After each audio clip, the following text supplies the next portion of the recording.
The name is associated with a unit that gunned down 100 British officers. The Death Head. The Totenkopf. Now, I am about to prove to you that in 1808, no less than 32 years after Adam Weishaupt, 32 years after the American Declaration of Independence and the Revolutionary War, you had the Death Head. 1808, the same year that Johann Christian Rail coined the term psychiatry. This is not a coincidence. Skull and Bones has the same symbol. The pirates have the same symbol.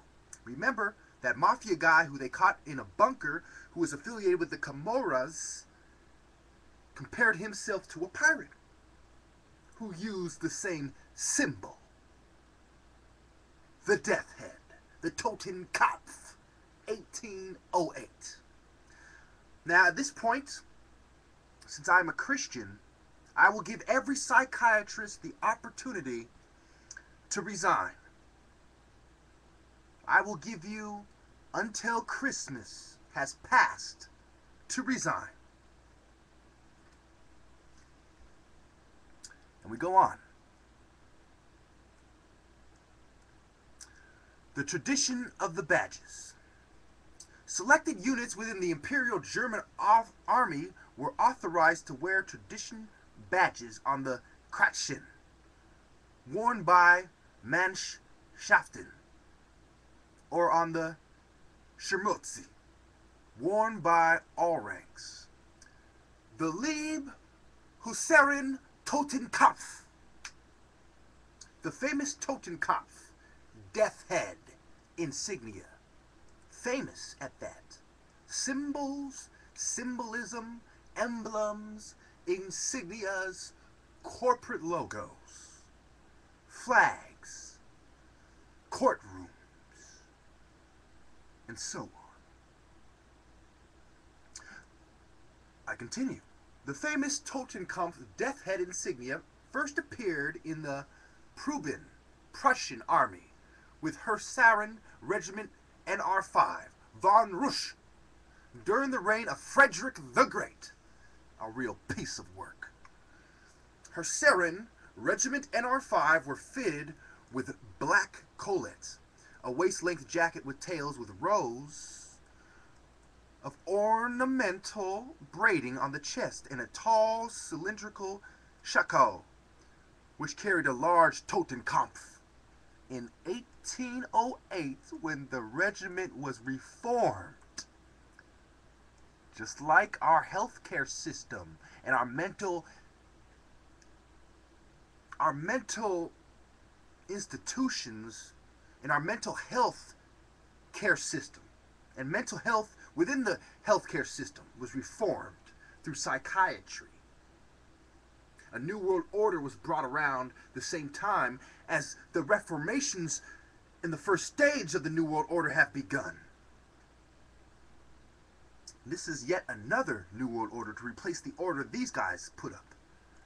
And it carries on their tradition of death head symbolism in psychiatry. Now, the first documenting wearing of a Totenkopf on a cap was with Lutz Oesch Freik Orps, who wore a silver Totenkopf on a black beret. I know I killed that name, and I apologize. Now, even though he's probably a piece of work too.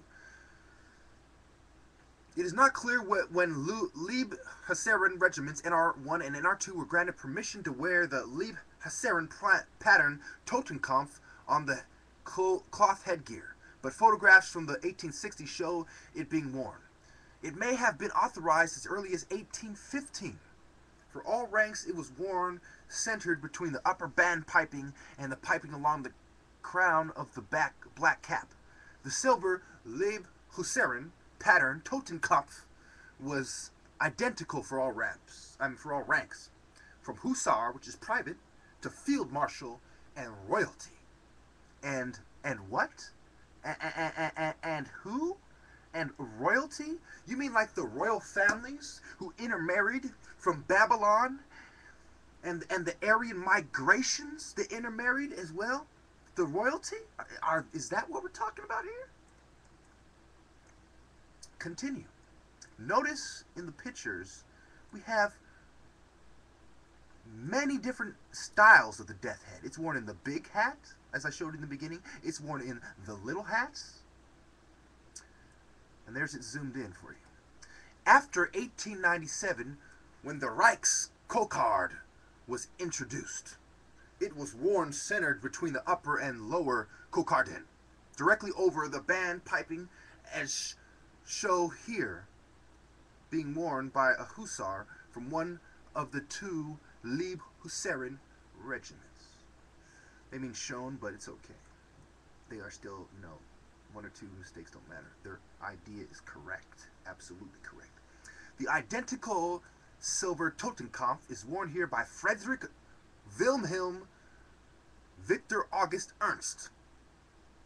Notice Ernst Ruden, Friedrich Wilhelm, Kaiser Wilhelm, Kaiser Hospital, Nazi eugenics, Nazi symbolism, Tool Society, occult, dawn of a new day, rising sun, symbolism as a Kaiser insignia, because they know that a hospital can't have a death head, now can it?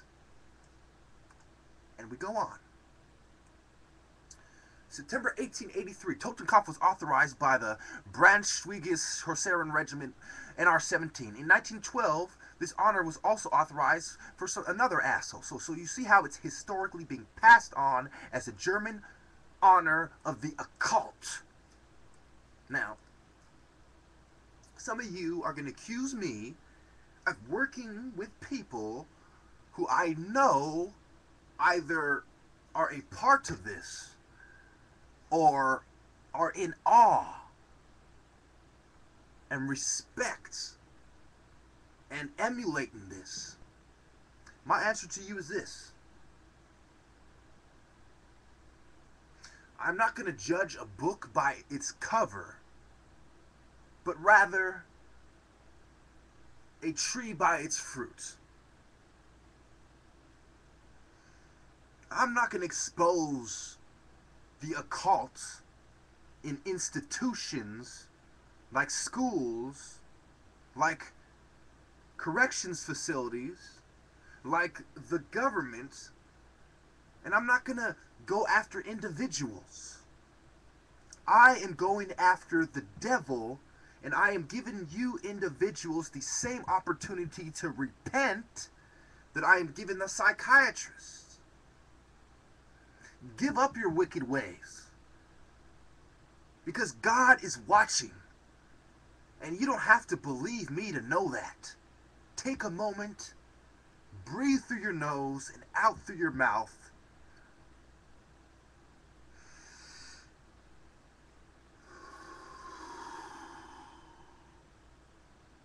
and feel God coming in and going out.